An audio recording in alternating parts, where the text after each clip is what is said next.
Bună, dragilor, și bine ați venit la o nouă citire. Dacă titlul te-a atras, înseamnă că ai aici cu siguranță un mesaj pentru tine. Îți mulțumesc pentru că mă urmărești, îți mulțumesc pentru că mi ești alături. Dacă vrei și tu astfel de citire, găsești oricând doar pe aplicația de tarot și astrologie Cristina Zurba, disponibilă atât pe iPhone cât și pe Android. Să vedem așadar mesaje, ce trebuie să știi. Bun, a început citirea, un moment agitat, văd eu. Avem un 4 de monede, soarele, 3 de spade, 9 de spade. E ca și cum te-ai hotărât să faci lumină într-o problemă complicată. E ceva ce durează de foarte mult timp. Poate e ceva care nu te lasă să dormi noaptea, poate este ceva care îți frânge inima, pot fi și niște regrete, dar văd aici, uite, soarele și 4 de monede. E clar vorba despre o realizare foarte puternică. Este vorba despre un nou început, este vorba despre un moment în care pur și simplu răsarele, soarele în viața ta, ceva se clarifică, ceva începe să arate mult, mult mai bine. În plan personal avem arcana majoră, diavolul, o conexiune cu zodia Capricorn. Te simți aici că e ca și cum ești blocat, da? Pentru unii poate să însemne și o relație toxică în care vă aflați, pentru alții poate să însemne și un moment în care sunteți prinși, da, pe anumite elemente, sunt anumite elemente toxice, poate discutăm și despre un blocaj din punct de vedere energetic care este aici de foarte mult timp, dar pentru alții mai simt eu că poate are legătură povestea aceasta și cu o posesivitate foarte mare. Fie a cuiva, fie este vorba despre tine, că îți dorești să ai mereu controlul asupra lucrurilor.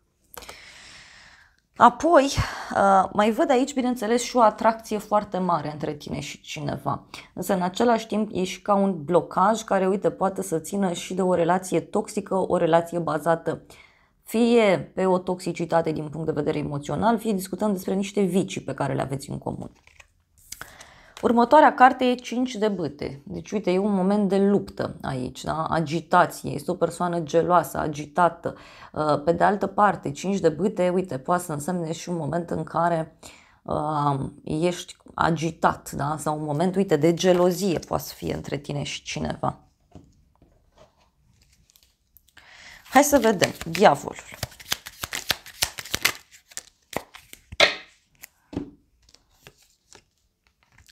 Cavalerul de spade, 2 de bâte, 3 de bâte. O conexiune aici cu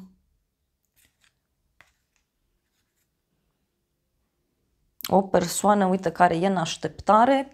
Poate să fie o persoană războinică, da, care vine către tine, poate să fie o persoană de la drum, dar în alte cazuri mai văd aici și pe cineva căruia este teamă, da, și e ca și cum a pus un pas înainte, acum stă, așteaptă și urmează, văd eu aici, să acționeze, pentru că omul ăsta are un blocaj.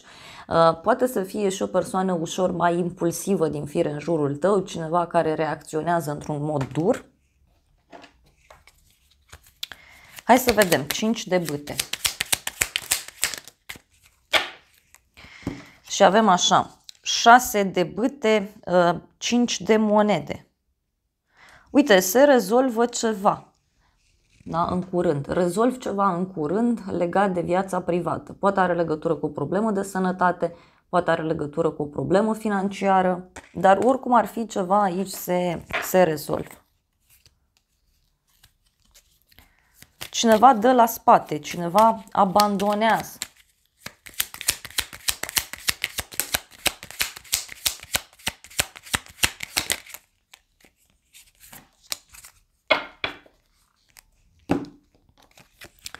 Cinci de spade, cavalerul de cupe. O nedreptate. Poate să fie și cineva care face o nedreptate în dragoste sau poate să însemne și o persoană care se simte neîndreptățită. Poate e vorba de cineva care se află într-un compromis și care în sfârșit reușește să iasă din această situație. Hai să vedem, avem 2 de bâte, deci ești într-un moment de așteptare, aștepți ceva de foarte mult timp. 2 de bâte poate să însemne și un moment în care îți faci niște planuri pe un termen mai lung, ai niște strategii foarte bine puse la punct, știi foarte bine ce îți dorești. Apoi avem moartea, o conexiune cu un scorpion, dar și o transformare foarte, foarte profundă care apare pentru sufletul tău. Tot arcana majoră, moartea, poate să însemne și un moment de eliberare. E o eliberare foarte puternică pe care eu o simt aici. Poate avea legătură cu finalizarea unui proiect, poate avea legătură cu finalizarea unei așteptări sau o schimbare care, uite, poate să țină și de un drum lung.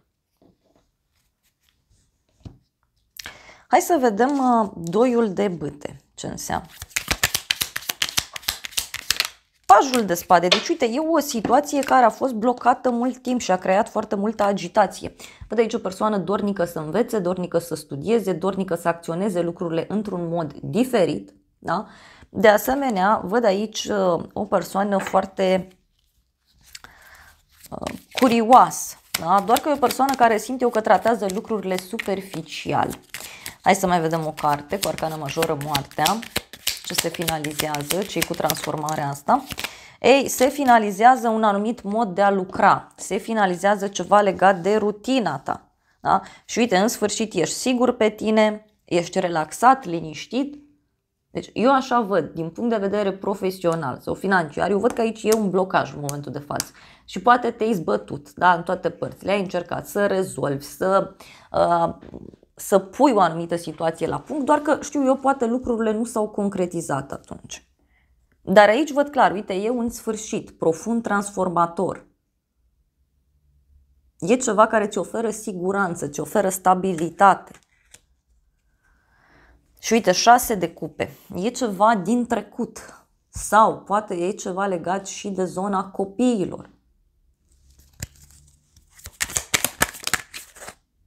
Uite, avem soarele, deci e clar aici un succes foarte mare pentru tine din punct de vedere profesional. Deci e un succes pentru tine.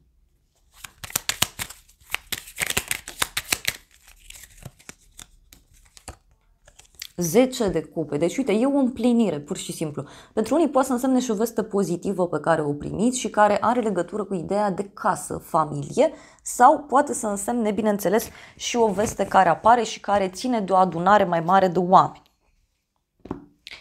Doar că e posibil ca la final cineva să fie ușor mai obosit.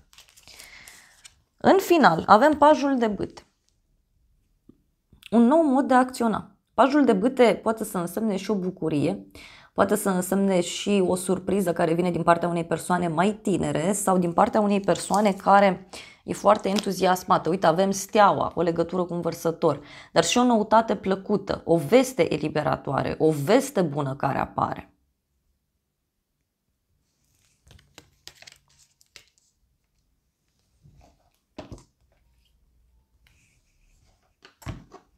Hai să vedem pajul de bâte. Pajul de cupe, 10 de bâte. Surpriza are legătură, uite, cu o persoană obosită, este o persoană plictisită, o persoană care duce ceva greu în spate. Da? Și apoi avem steaua. Hai să vedem steaua ce spune. Regina de cupe, o legătură cu o zodie de apă, rac, scorpion sau pești. Surpriza are legătură, uite, cu un adevăr pe care îl afli, o speranță pe care cineva ți-o oferă. Și uite, avem 10 de monede. Deci, vezi cum rezolvi ceva aici important, fie legat de o casă, o instituție, o sumă de bani, o adunare de oameni, un cerc de prieteni. E clar aici că se rezolvă ceva, ca prin magie. Asta e surpriza.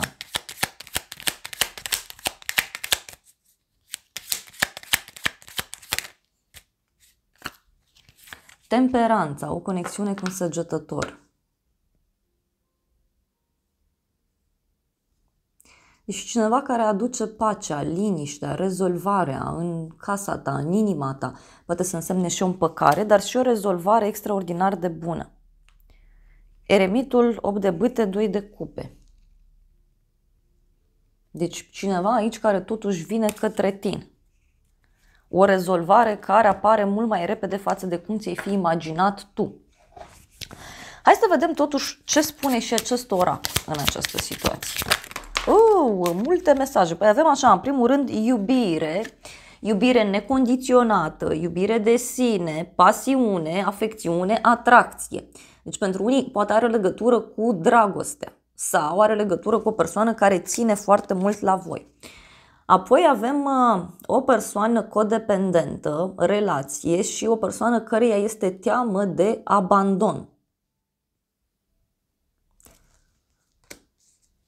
Apoi avem dragonul zburător, ați lumina inima, a găsi ceva, lucruri care ies la lumină, schimbare. Deci eu cred că surpriza aici are legătură cu cineva care își schimbă radical situația.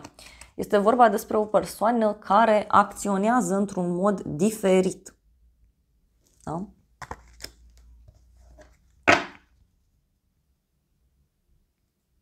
Frică de intimitate. Uite, e cineva care, pe de-o parte, are nevoie de libertate.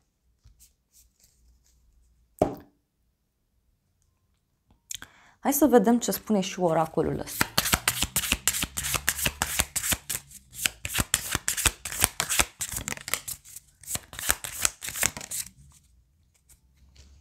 Oracolul zice așa, că uite, că nu-i momentul potrivit, nu trebuie să-ți pară rău. Deci cineva aici care amână un anumit lucru. Adică și cum reconsider ceva.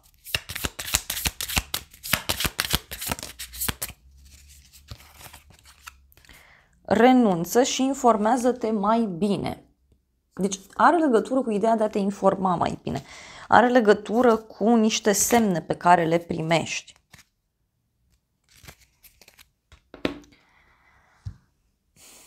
Hai să vedem ce spune și tarotul meu în situația asta.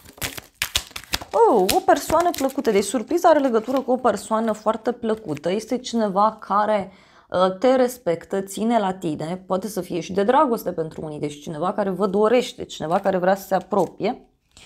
O întâlnire, uite, o companie plăcută, o întâlnire cu o persoană dragă. Iar apoi avem o curiozitate plăcută. Deci o persoană aici curioasă, sigură pe ea, stabilă.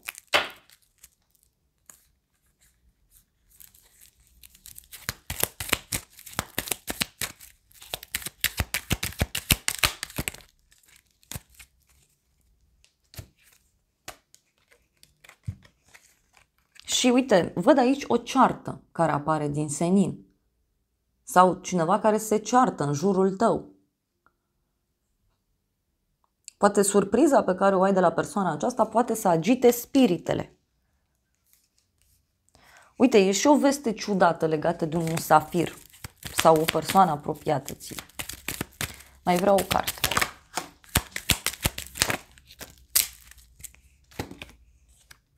Noutăți plăcute, veste bună, intrigi între femei și bucurie mică. Deci poate e vorba de o veste bună care apare în legătură cu acest conflict, în legătură cu această stare de agitație.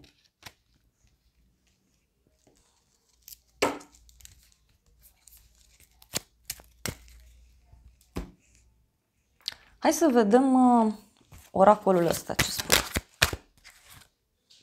Respect. Respectă-ți relațiile.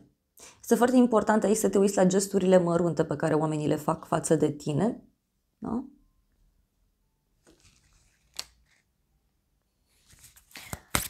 E ceva intens aici, ce simt eu.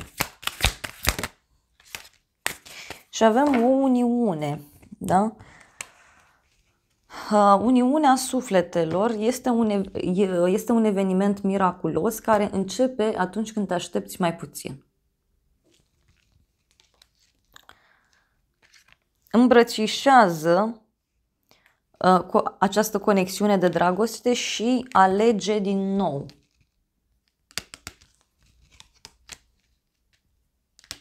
Eu cred aici că are legătură și cu a-ți schimba perspectiva în legătură cu o situație, în legătură cu o relație importantă. Hai să vedem ce zice și oracolul astrologic. Sunt foarte curioasă. Wow! Avem casa a 8-a, da? Mister, deci o conexiune cu zodia Scorpion, văd aici. Discutăm despre o transformare foarte profundă, așa cum spuneau și cărțile. Însă ce văd aici este și o perioadă de eliberare, o perioadă de adevăr. Avem Soarele și Juno, parteneriat. Deci pentru unii poate surpriza are legătură cu o transformare mare într-o relație. Fie o relație din jurul tău, fie este vorba despre relația ta. E vorba de un adevăr sau e vorba de o schimbare foarte mare, într-un sens pozitiv. Pentru unii poate e ceva legat și de acte. Avem Uranus, care înseamnă schimbare, zodia Vărsător, Balanță, mai avem aici, și Neptun, viziune. Eu cred că are legătură cu o schimbare bruscă, da, asupra unei relații sau o viziune bruscă, total diferită, asupra unui parteneriat, asupra unei prietenii. Asta e foarte clar. Deci asta e surpriza. Și poate povestea asta vine și printr-un adevăr care se află.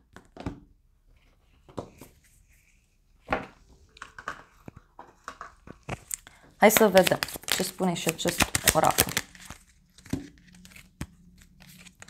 Avem protecție,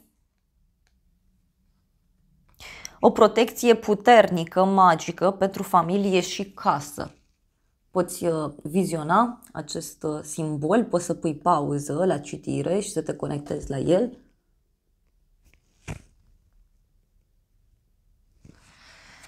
Apoi avem așa, o spirală triplă. Ascultă divinitatea, înțelepciunea și bucuria și învață lecțiile vieții. Deci e și despre o lecție importantă pe care o poți afla.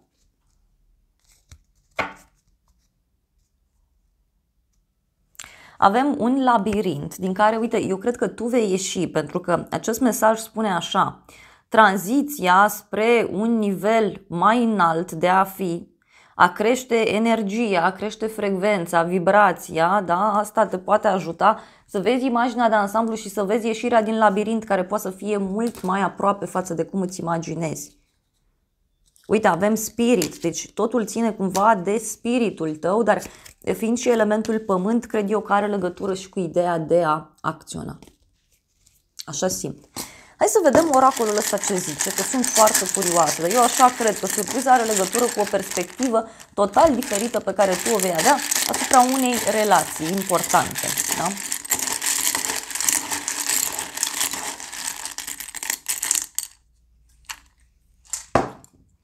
Avem așa, luna octombrie, numărul 10, zodia Balanță, zodia Scorpion, bărbat în vârstă, karmă, inițiala Kappa, să nu disperi, copil, iar ultima carte e trăiește, destin. Deci poate pentru unii povestea asta are legătură cu o persoană mai tânără sau are legătură cu un copil, da? Sau are legătură cu o persoană nouă. Sau cineva care are o problemă cu un copil, poate să fie și asta.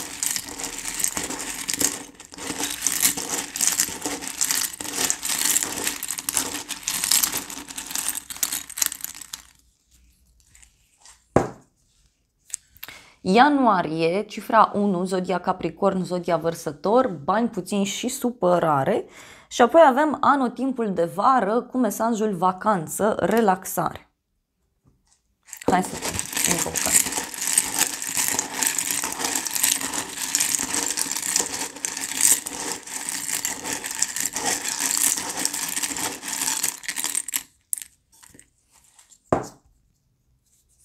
Vis sensibil, zodia Pești. Intrigi între femei, ziua de marți. Aici poate e ceva legat și de o agitație între niște persoane.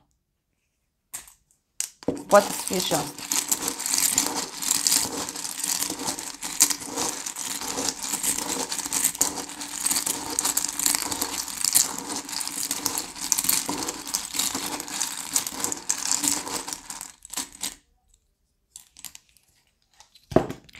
Avem lună ascuns, zodia Rac, O casă străină, elementul foc, iar ultimul mesaj e jos, profund. Deci, poate pentru unii are legătură și cu o transformare extrem de profundă, da, care se întâmplă în interiorul cuiva sau în interiorul tău. Poate ceva legat și de o casă. Na, dragilor, acestea au fost previziunile de această dată. Eu vă mulțumesc pentru prezență, vă îmbrățișez cu drag, sper din suflet să vă fie de folos informațiile și să ne revedem cu bine și data viitoare. Eu vă doresc să aveți parte de o zi sau de o seară cât mai frumoasă.